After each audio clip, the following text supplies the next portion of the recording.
Good afternoon, student. Today we study about candidiasis. Candidiasis infection are caused by candid or albiensis yeast like fungus. Candidiasis is normally found on mucous membrane on skin, in vagina and gastrointestinal tract.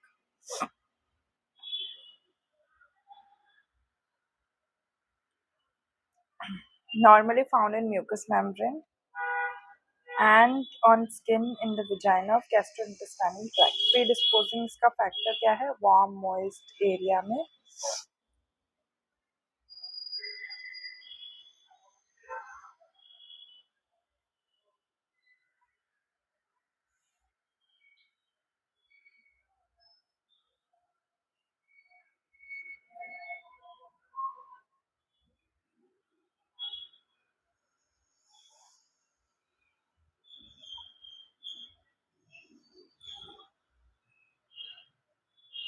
Okay warm moist area पे skin में है ना।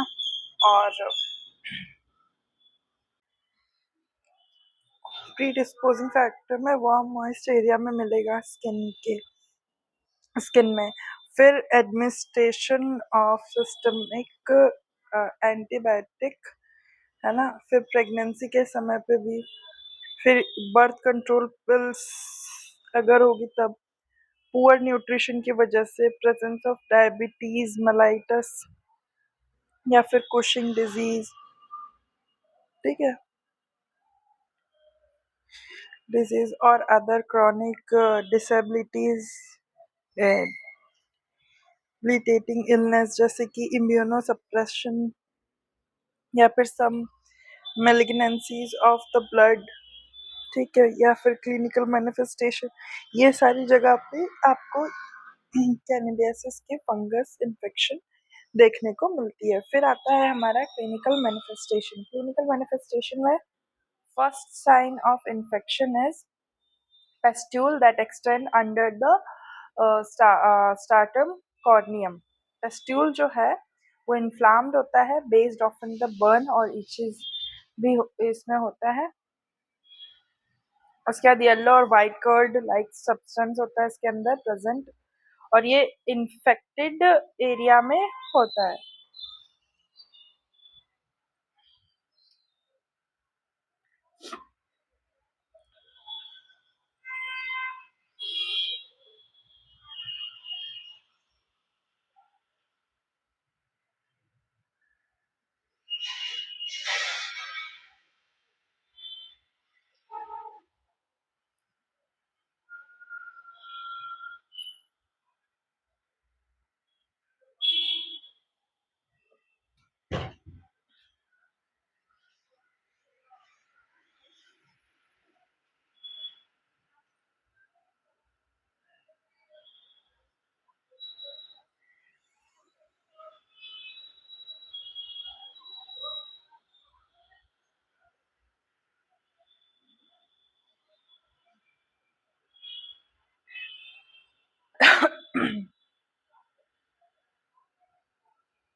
Immune suppression आता है। फिर आते हैं clinical manifestation पे। यहाँ पे first sign of infection is pustule that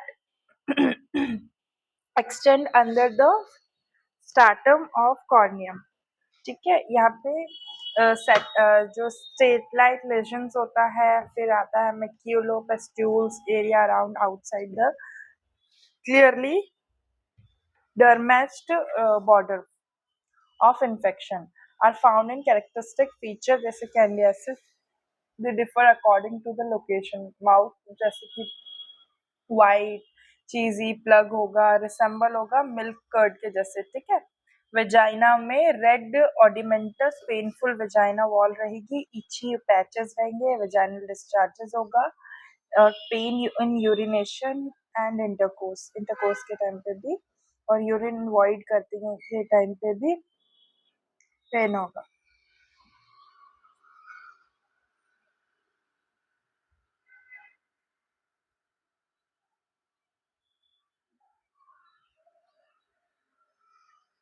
okay,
इसके बाद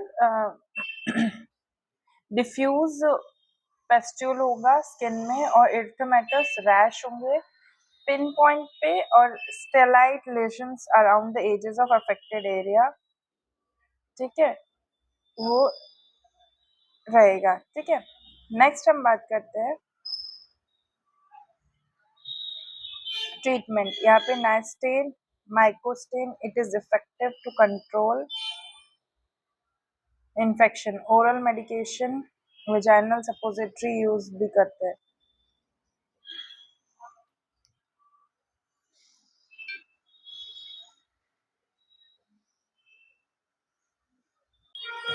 ओके, ट्रीटमेंट क्या है इसका? नाइस्टेन मायो is effective for control the infection. Oral medication और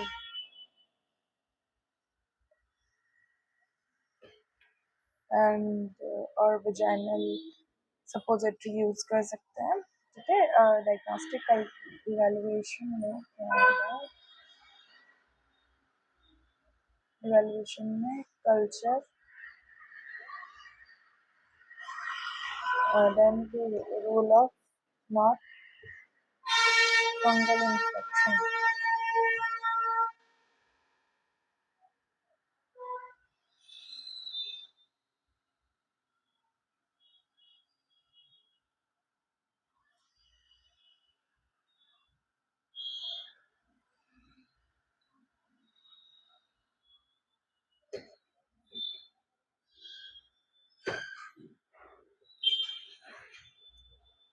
And then after KOH testing, wood lamp used to diagnose the fungal infection। nursing management में क्या आएगा?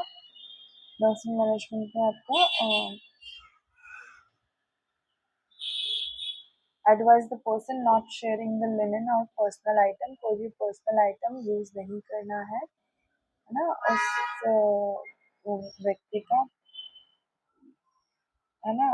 और use a clean towel each day, हमेशा साफ टॉवल यूज करना है।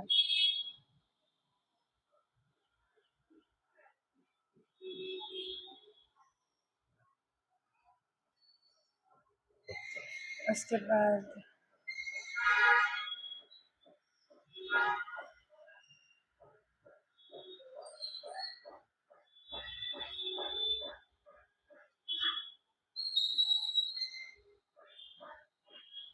and then advise the person.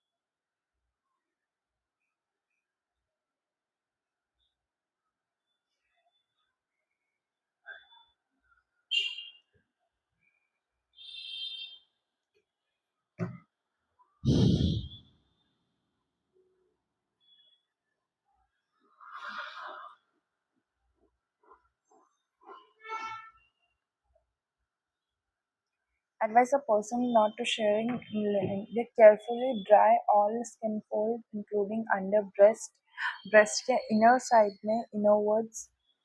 मेरी आवाज शायद आप लोगों को आने में दिक्कत कर रही होगी, है ना. अंडर द ब्रेस्ट जो है, अंडर द ब्रेस्ट मतलब ब्रेस्ट के इनर साइड में, वहाँ पे वेट नहीं रहना चाहिए, अंडर आर्म्स में नहीं रहना चाहिए, ठीक है. टोज में, टो फिंगर्स के जो बीच में हमारी पैरों में गीला रहने की वजह से भी फंगल इन्फेक्शन होता है.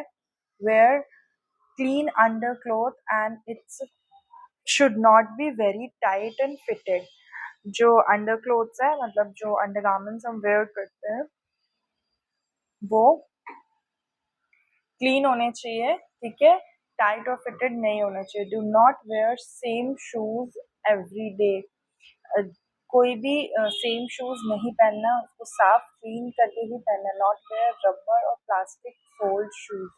कोई भी रबर और प्लास्टिक के शूज नहीं पहनने हैं. यूज टैल्कम पाउडर फॉर और OTC over the counter anti fungal agent, ठीक है.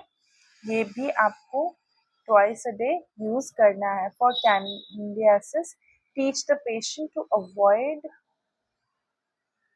teach the patient to avoid tight cloth such as jeans. Jeans वगैरह जैसे होता है ना, ये सब भी नहीं पहनना है, ठीक है. And then wear cotton underwear. Cotton underwear पहनना है. Bath frequently and dry the genital area well. रोज नहाना है, ठीक है. मतलब जैसे अगर सुबह शाम है तो सुबह शाम नहाना है, बिकॉज ऑफ कि जेनिटल एरिया है वो, और उस जगह को भी ड्राई करना है. और वेट है तो उसको पूरा अच्छे से साफ करके रखना है. Advise the patient that sexual partner should not be treated with anti fungal medicine. Patient अगर जो सेक्सुअल पार्टनर है पेशेंट का, वो एंटी फंगल ट्रीटमेंट से गुजर रहा होगा, तो फिर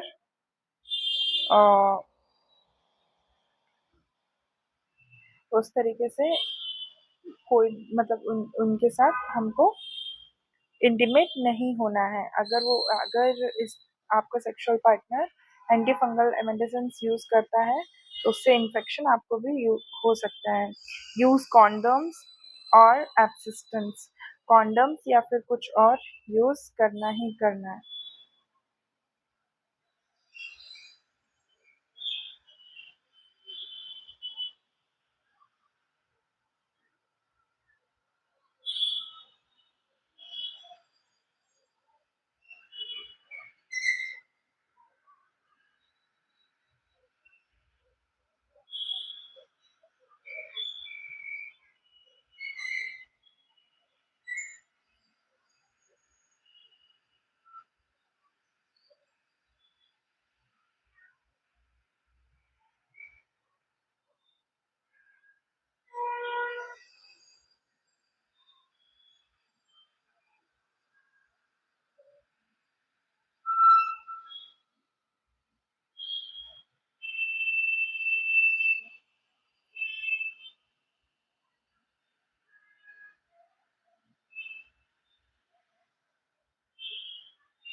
and then we have come to the insertion of infestation disorder. ठीक है, इसमें क्या होगा, मोड ऑफ ट्रांसमिशन क्या है, ठीक है, ये सारी चीजें, और lice mite call parasitic infestation, ये सारी चीजें होंगी.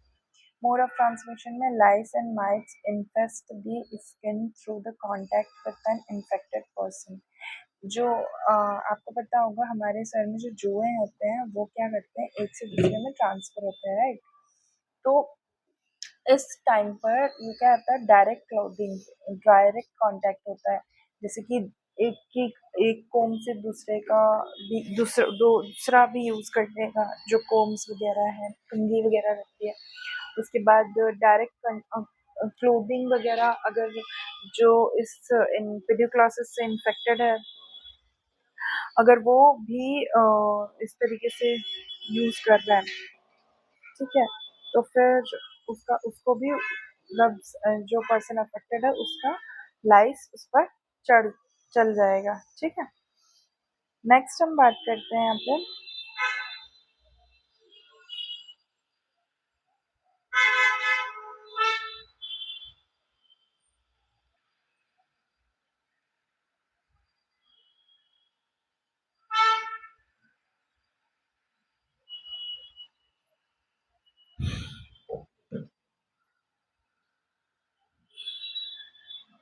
Pediclosis is an infestation of lice.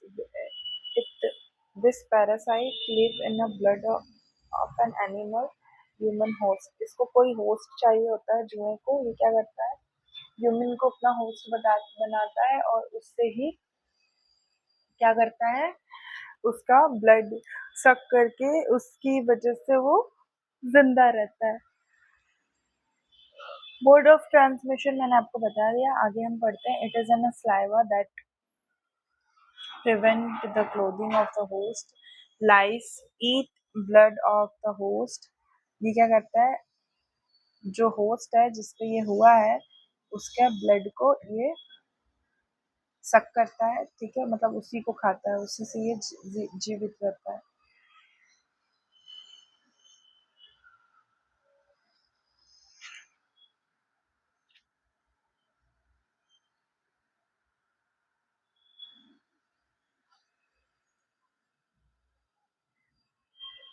Okay, and then female louse lay egg on shaft of hair and become mature.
Female louse lay egg on a shaft of the hair.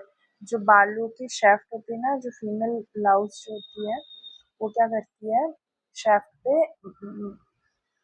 Hairs को, वो hairs की shaft पे अपने eggs को ले करती है, right. उसके बाद फिर क्या होता है, ये जब एग ले हो जाता है उसके 30 to 50 डेज बाद वो मेच्योर एग बनकर फिर भी क्या होता है, आते हैं. ठीक है, फिर 3 टाइप ऑफ पेडिक्लॉसिस होते हैं। एक तो पेडिक्लॉसिस चैप्टिस जो हेड लाउस होते हैं, मतलब इनके सर होते हैं,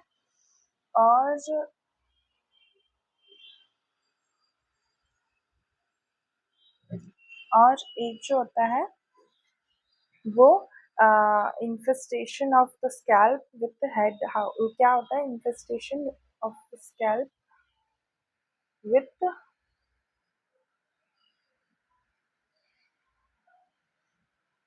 head louse? The louse present behind ear and nape of the neck.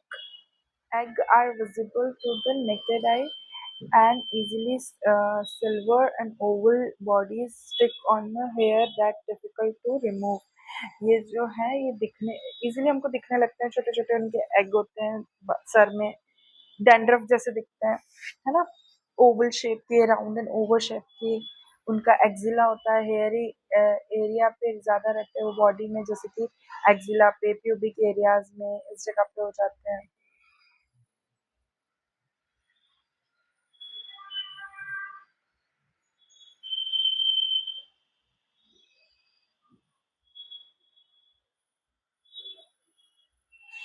Then manifestation, pruritus, scratching of the erythema of scalp and untreated hair appears matted to the crusted and foul smelling आती है बालों से, scratch बहुत ज़्यादा खुजली चलेगी, arrhythmia होगा scalp पे, हेयर का बहुत मैटेड और क्रस्टेड सस दिखेगा, और फिर उसकी स्मेल भी बहुत गंदी आएगी, फाउल स्मेलिंग आएगी। ठीक है, इस तरीके से ये पहला टाइप था पेडिक्लासिस का। नेक्स्ट टाइप हम पेडिक्लासिस क्रोपोरिस हम बाद में पढ़ेंगे। Okay, so that's it for today. Thank you class, thank you. और अगर आपको ये दोबारा चाहिए तो फिर मुझे बताइएगा, मैं दोबारा भी आपको ये एक्सप्लेन कर दूँगी, क्योंकि मुझे लगा था कि आवाज़ नहीं आ रही है, तो अगर नहीं आएगी तो बताइएगा, मैं उसको फिर से पोस्ट कर दूँगी, रीपोस्ट। Thank you class.